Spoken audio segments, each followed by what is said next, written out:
La pregunta es evidente y las respuestas carecen de certidumbre. ¿Por qué no se preservó la escena de los lugares donde fue abatido Nemesio Ceguera, el Mencho? No solo porque los reporteros pudieron entrar en la casa donde vivía el Mencho y llevarse numerosa información muy importante, como las narcomonóminas y todos estos detalles operativos, sino también porque el lugar donde finalmente fue abatido, en un bosque cercano, también fue recorrido libremente por reporteros y periodistas.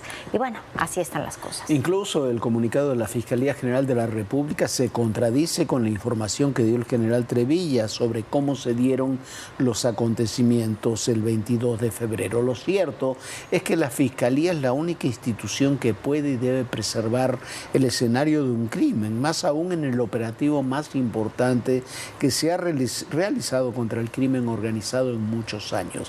La vulneración de la escena del crimen dificulta cualquier investigación posterior.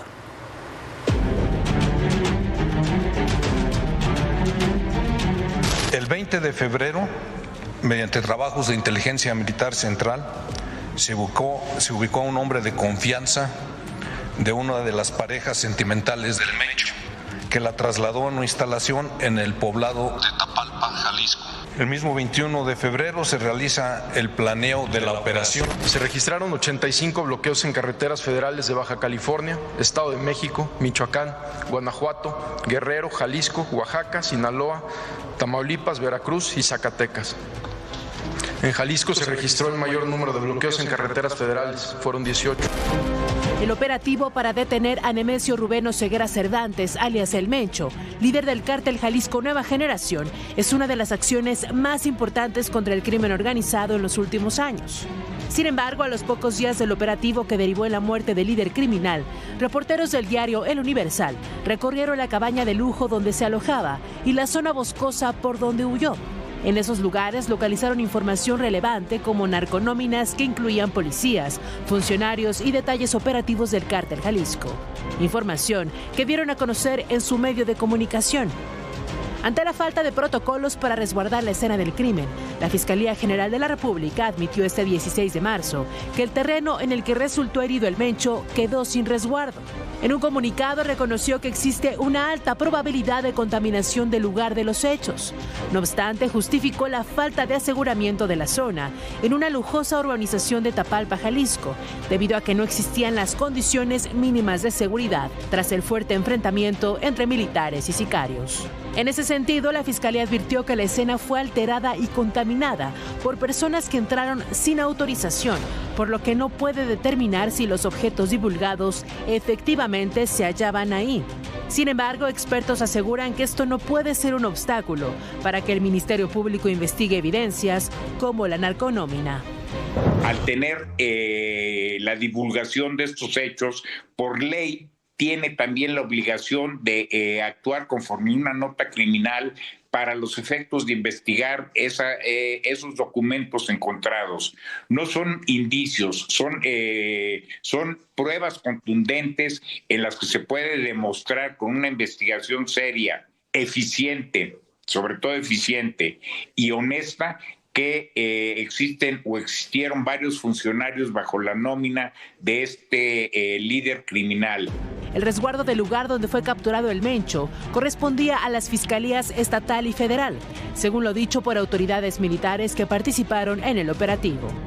Si eso ocurrió así, la negligencia es de la Fiscalía, deben asumir esa responsabilidad. No hay ninguna otra instancia de gobierno que sea responsabilidad de eso, es exclusivamente de la propia Fiscalía. Incluso, mira, el comunicado tiene hasta contradicciones con el relato que hizo el secretario de la Defensa, que me parece incluso es mucho más verosímil de lo que dice la Fiscalía en este comunicado.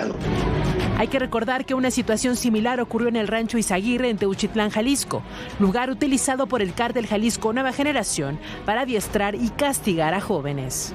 Las madres del colectivo Guerreros Buscadores de Jalisco descubrieron este escenario semanas atrás.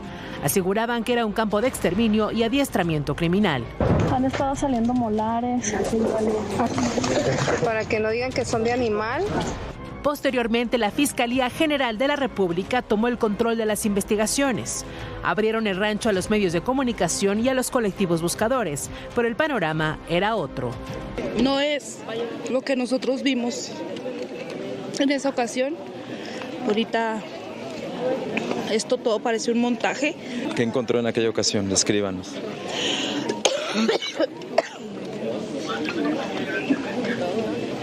Muchísima ropa, zapatos. Azteca Noticias. Bueno, este es un tema estructural. No tenemos...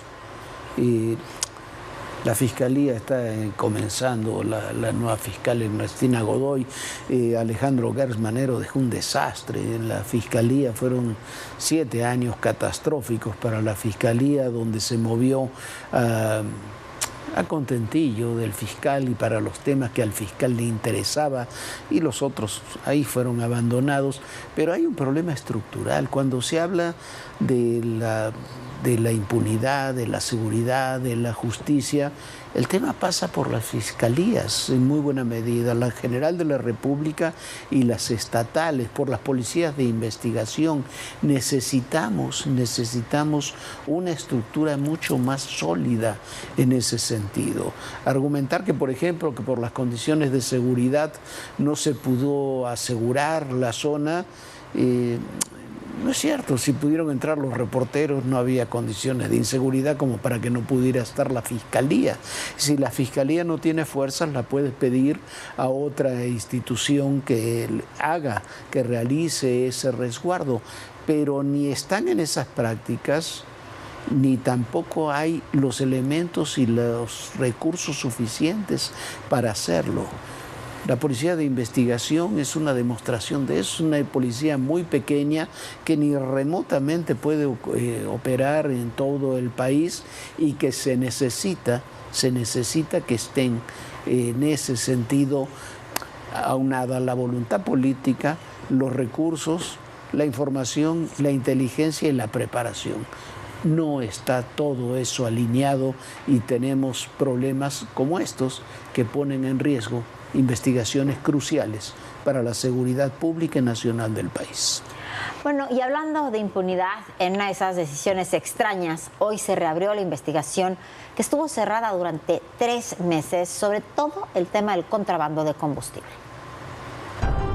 La jueza federal Mariana Vieira Valdés ordenó a la Fiscalía General de la República reabrir la investigación complementaria contra el vicealmirante Manuel Roberto Farías Laguna tras la negativa de la institución para entregar la carpeta completa.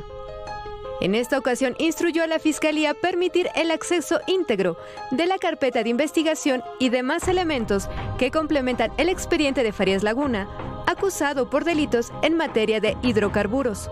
La Fuerza Federal concedió 3 meses adicionales a la defensa luego de detectar irregularidades en el acceso al expediente que integra la causa penal.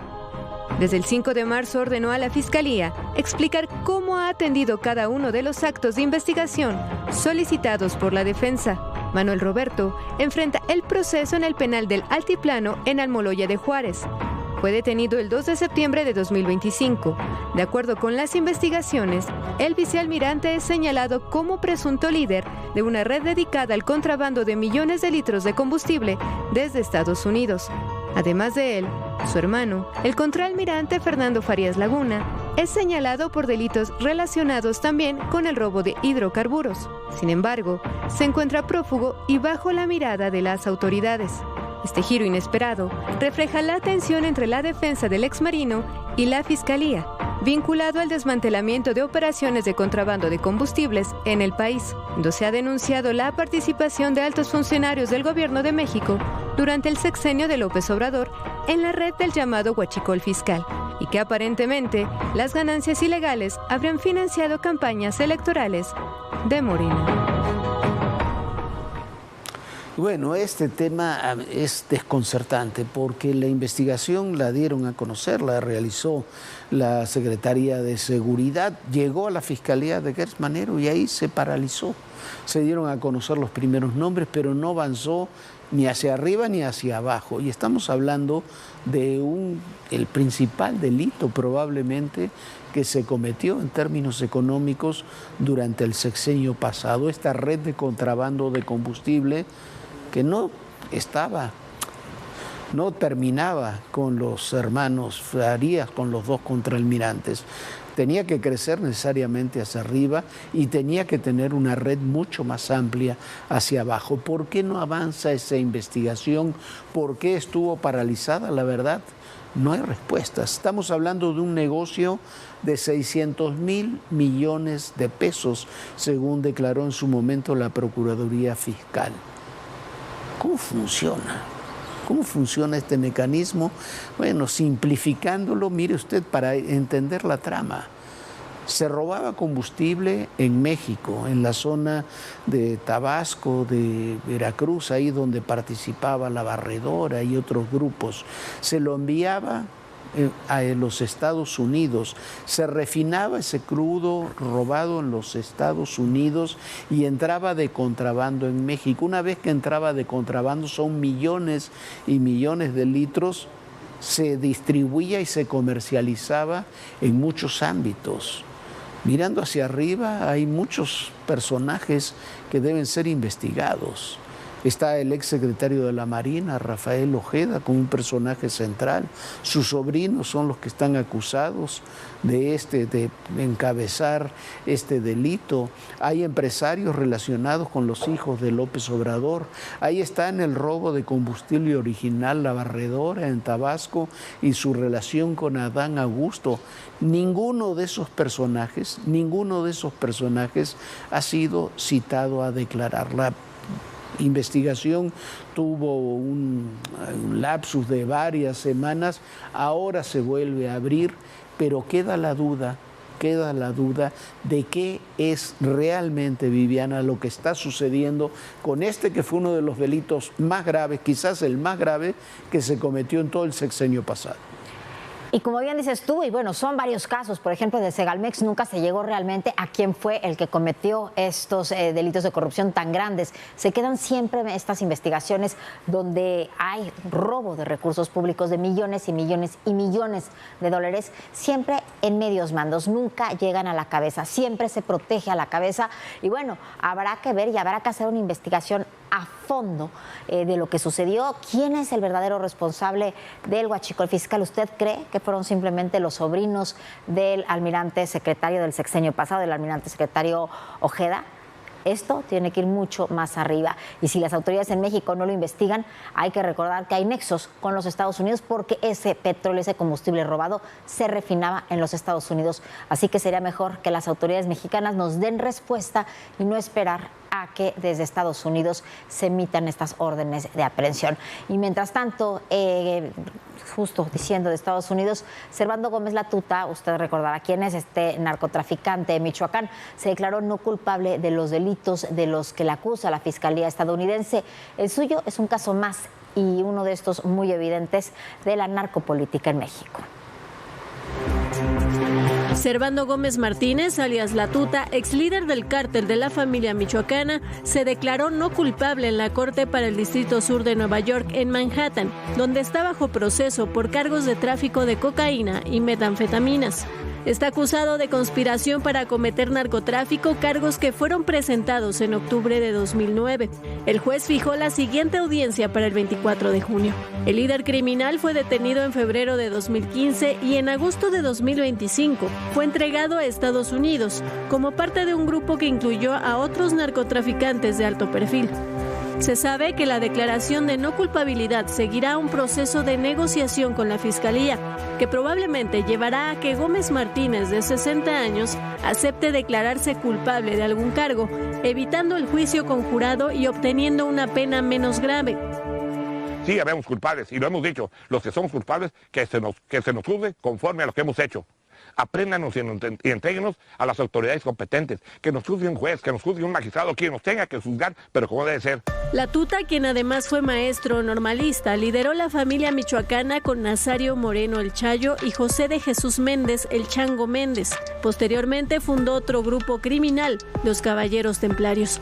Además de traficar metanfetaminas, cocaína, marihuana y heroína, se apropiaron de empresas agrícolas y mineras mientras instalaban un régimen de terror en la región llamada Tierra Caliente en Michoacán, donde además cobraban extorsión tanto a pequeños comerciantes como a grandes empresas. La Tuta, por quien el gobierno mexicano ofrecía una recompensa de 30 millones de pesos, era el encargado de cooptar a funcionarios y políticos para garantizar el funcionamiento de la organización criminal.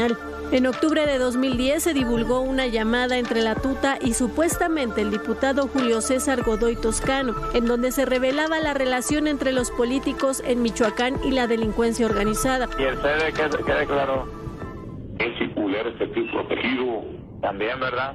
Compadre, que en la televisión aceptó todo. Ese güey que estoy protegido que acogió el programa.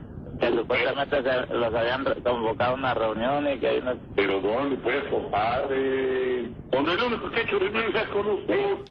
Ante las pruebas y denuncias contra Godoy Toscano, el 15 de diciembre de 2010, la Cámara de Diputados aprobó por primera vez en la historia de México retirarle fuero para que fuera investigado. Desde ese día, el michoacano está prófugo. En 2014, Rodrigo Vallejo Mora, hijo del exgobernador de Michoacán, Fausto Vallejo, también apareció en un video reunido con Servando Gómez Martínez, donde platicaban sobre la situación política de Michoacán. Azteca Noticias. Bueno, esta es una historia que no se acaba. ¿Por qué? Porque desde los tiempos de la Tuta hasta ahora, la situación criminal en Michoacán no ha hecho más que crecer. Y se relaciona esto con otro tema, los elevadísimos, todo lo que hemos estado hablando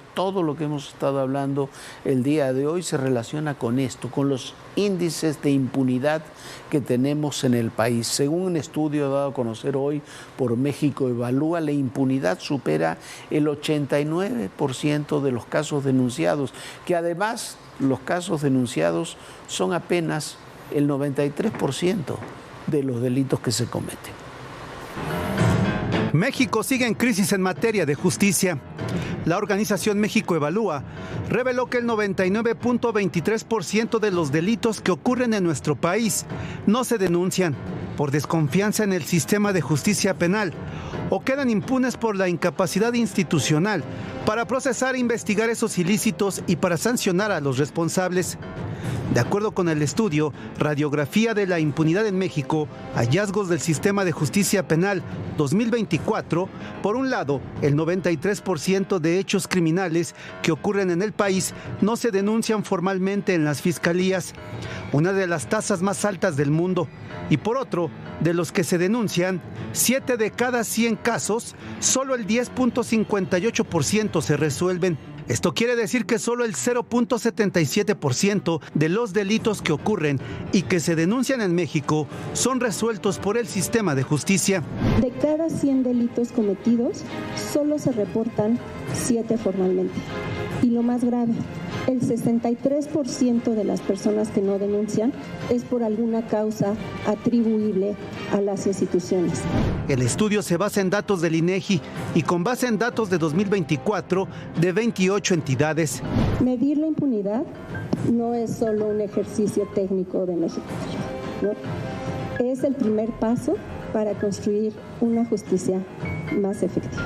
Si se toma en cuenta únicamente el índice de impunidad de los delitos que se denuncian, este llegó a 89.42% en 2024, dijo la coordinadora del Programa de Justicia de México Evalúa, Susana Camacho, al presentar el trabajo junto con la directora del Centro de Pensamiento, Mariana Campos. La impunidad no solo se refiere a delincuentes comunes como el que se roba una cartera, también pueden estar encumbradas figuras de la política o el crimen organizado. Por ejemplo, entre ese rezago de carpetas de investigación que no se investigan, están las 37 denuncias en la FGR contra Dan Augusto López. De igual manera, las que se han presentado contra los López Beltrán. También las relacionadas con el llamado huachicol fiscal. Segalmex, el asesinato de 2 funcionarios de primer nivel en la Ciudad de México, entre otros. Con información de Ricardo Torres, Azteca Noticias. Y es que la verdad es que si no se denuncia, no hay delito que perseguir, pero también es muy difícil denunciar ante lo que estamos viendo. Ahora está operando, bueno, la mitad del Poder Judicial prácticamente es por elección popular. Difícilmente muchos de ellos saben trabajar y ahora, a partir, si esos son los resultados y los datos que tenemos de la cantidad de delitos impunes que hay, habrá que ver y habrá que esperar a ver qué pasa en este 2027 cuando lo que quede del Poder Judicial también se vaya a votación en esta nueva reforma electoral del Poder Judicial. Va a ser un verdadero desastre. Y vamos a otro tema. Israel abate al jefe de la Guardia Revolucionaria y al comandante de la milicia paramilitar Basij, mientras que en Estados Unidos el director del Centro Nacional Antiterrorista ha renunciado a su cargo. Asegura que Teherán no representaba una amenaza inminente. Israel informó que abatió a la figura política más destacada de Irán después del líder supremo. Se trata de Ali Larijani, secretario del Consejo de Seguridad Nacional, quien ha descrito como el gobernante de facto de la República Islámica. También eliminó a otra figura de peso, Gholam Reza Soleimani, jefe de la fuerza paramilitar Basij, uno de los pilares de las sangrientas represiones contra manifestantes que antes de la guerra dejaron más de 3.000 muertos. Mossad, the chief of Air Force, our senior commanders, in the past 24 hours we knocked out 2 of the terrorist chieftains, the top terrorist chieftains of this tyranny. Our aircraft are hitting the terror operatives on the ground, in the crossroads, in the city squares. This is meant to enable the brave people of Iran to celebrate the Festival of Fire. So, celebrate and Happy Nowruz. We're watching from above. En Estados Unidos, el director del Centro Nacional Antiterrorista, Joseph Kane, renunció a su cargo en protesta por la ofensiva contra la República Islámica. Para el ahora exfuncionario, Irán no representaba una amenaza inminente. Las declaraciones de Kane representan un nuevo indicio de las fricciones internas que la guerra ha desatado en la administración Trump. Esto se suma a que ayer el expresentador de Fox News, Tucker Carlson, publicó en su cuenta de X que la CIA habría interceptado sus mensajes de texto con contactos en la República Islámica de Irán antes del actual conflicto en Medio Oriente. Agregó que esta agencia estaría preparando una acusación contra él por actuar como un supuesto agente de Irán.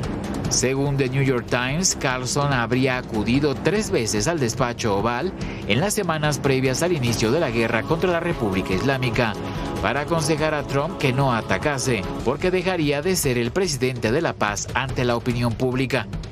Trump descalificó públicamente las palabras de Carlson, asegurando que el presentador había perdido el camino y que no pertenece al movimiento MAGA porque no es listo y no lo entiende.